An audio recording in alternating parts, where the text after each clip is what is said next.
Assalamualaikum warahmatullahi wabarakatuh. Allahumma sholli ala Sayyidina Muhammad wa ala ali Sayyidina Muhammad. Aisyah radhiyallahu anha mengisahkan saat Rasulullah sampai di Madinah. Madinah kala itu merupakan bumi Allah yang paling potensial untuk wabah penyakit demam. Dampaknya banyak sahabat Rasulullah yang terjangkit sakit demam.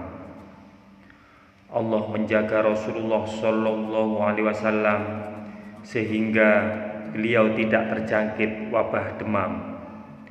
Abu Bakar, Amir bin Fuhairah, dan Bilal tinggal satu rumah. Mereka semua terjangkit wabah demam. Lalu Aisyah menjenguk mereka. Peristiwa ini terjadi saat hijab belum diwajibkan.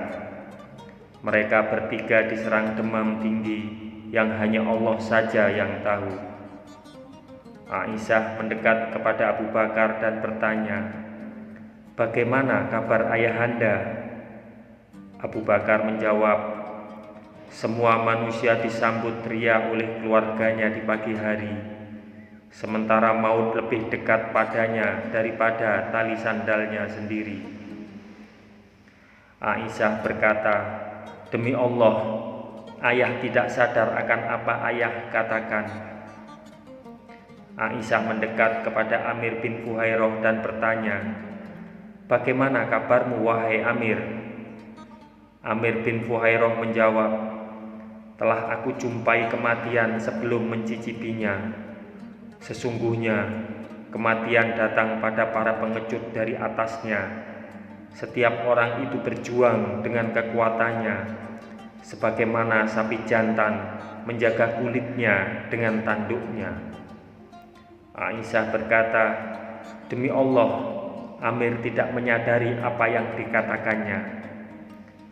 Adapun Bilal, bila demam menyerangnya, ia berbaring di emperan rumah dengan mengangkat suaranya sambil berkata, "Wahai, bisakah aku kembali bermalam di Fah, tempat di luar Mekah, sementara di sekitarku terdapat Izir, nama pohon beraroma wangi, dan Jalil, nama tumbuh-tumbuhan.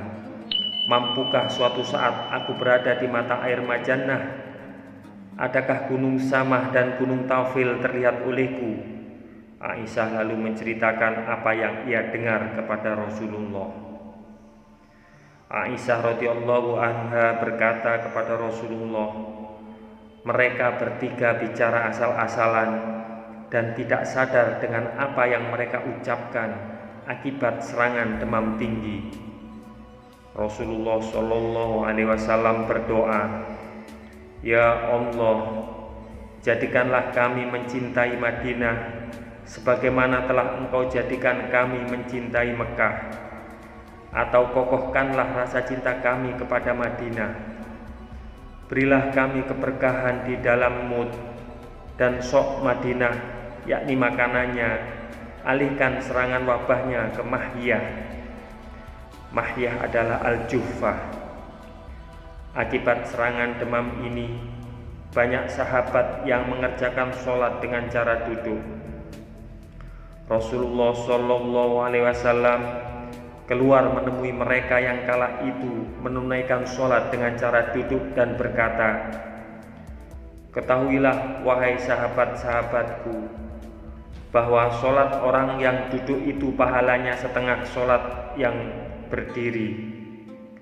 Maka para sahabat berupaya untuk berdiri sekuat mungkin, walaupun mereka demikian lemah dan sedang sakit, dengan harapan mendapatkan pahala.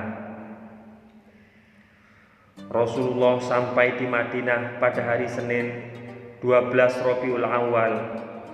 Pada saat waktu duha terakhir, saat matahari tidak begitu panas, Rasulullah sampai di Madinah saat usia beliau 53 tahun. 13 tahun setelah beliau diutus menjadi nabi dan rasul. Rasulullah tinggal di Madinah pada akhir Rabiul Awal, Rabiul Akhir, Jumadil Ula, Jumadil Akhir, Rajab, Sya'ban, Ramadan, Syawal, Dzulqa'dah dan Dzulhijjah. Pada bulan-bulan inilah dan bulan Muharram tahun berikutnya Rasulullah tidak berperang melawan kaum musyrikin. Pada bulan Syafar, tepat setahun setelah kedatangan Rasulullah ke Madinah, beliau keluar untuk berperang dan berjihad untuk melawan musuhnya sesuai yang Allah perintahkan, serta memerangi orang-orang musyrik. Rasulullah menunjuk Sa'ad bin Ubadah sebagai penggantinya di Madinah selama beliau berada di medan jihad. Dalam situasi genting yang dapat mengancam eksistensi kaum muslimin di Madinah, di mana kaum Quraisy tidak sadar dari kesesatannya dan sama sekali tidak mau menghentikan kejahatannya, Allah mengizinkan kaum muslim untuk berperang. Telah diizinkan berperang bagi orang-orang yang diperangi, karena sesungguhnya mereka telah dianiaya, dan sesungguhnya Allah benar-benar Maha Kuasa menolong mereka. Surat Al-Hajj.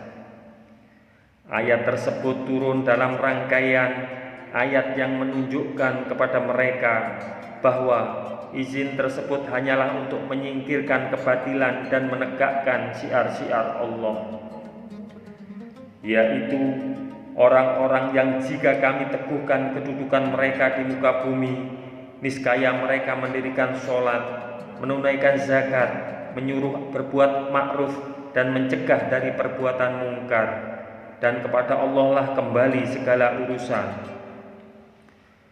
Pendapat yang benar dan tidak ada pilihan lain bahwa izin tersebut diturunkan di Madinah setelah hijrah, tidak di Mekah. Sikap bijak harus diambil untuk menghadapi kondisi saat itu, di mana sumber utamanya adalah kekuatan dan kesewenang-wenangan kaum Quraisy. Kaum muslimin harus membentangkan kekuasaan mereka pada jalur perdagangan dari Mekah ke Syam. Dalam hal ini, Rasulullah SAW menempuh dua langkah, yaitu pertama, mengadakan perjanjian persekutuan atau perjanjian untuk tidak melakukan permusuhan dengan kabilah-kabilah yang berdekatan dengan jalur perdagangan itu. Di samping itu, mengadakan perjanjian persekutuan atau tidak mengadakan permusuhan dengan kabilah Juhairah sebelum melakukan kegiatan militer.